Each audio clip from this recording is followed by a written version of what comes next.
పెద్ద ఎత్తున కుటుంబము తెలంగాణ వనరులను కొల్లగొట్టి విధ్వంసానికి పాల్పడి కొత్త రకమైన అవినీతి అక్రమాలకు తెరలేపి ఇవాళ మేమే నిజాయితీపరులు అని మాట్లాడుతున్నారు. ఎలా మాట్లాడగలుగుతున్నారో నాకు అర్థం కావడం లేదు. నిజంగా ఓసారి ఆశ్చర్యం అనిపిస్తుంది. ఇవాళ కేసీఆర్ కుటుంబంలో, కల్వకుంట్ల కుటుంబంలో లిక్కర్ కేసులో ఇన్వాల్వ్ అయిందని చెప్పి, లిక్కర్ కేసులో కుంభకోణం జరిగిందని చెప్పి సాక్షాత్తు కేసీఆర్ బిడ్డ కవిత గారు ఢిల్లీలో తిహార్ జైల్లో ఎన్ని రోజులు ఉన్నదో మనందరికీ కూడా తెలుసు. అదేవిధంగా ఇవాళ కేటీఆర్ పైన ఫార్ములా ఈ కేసులో దాదాపు 55 కోట్ల రూపాయలు నిబంధనలను అతిక్రమించి మరి ఆ కంపెనీకి పే చేశారు.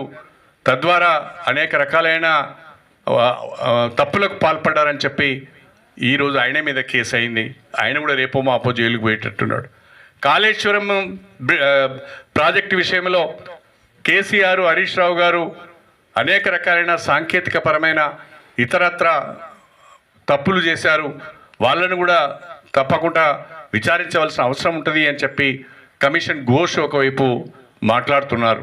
అంటే కల్వకుంట్ల కుటుంబంలో ఉన్న కేసీఆర్, హరీష్ రావు, కేటీఆర్, కవిత అందరూ కూడా వివిధ రకాలైన కేసులలో ఇరుక్కొని జైలు ఉచ్చలు కొంతమంది లెక్క పెడితే రేపు మాపో జైలు ఉచ్చలు లెక్క పెట్టడానికి మరికొంతమంది సన్నద్ధమవుతున్నారు.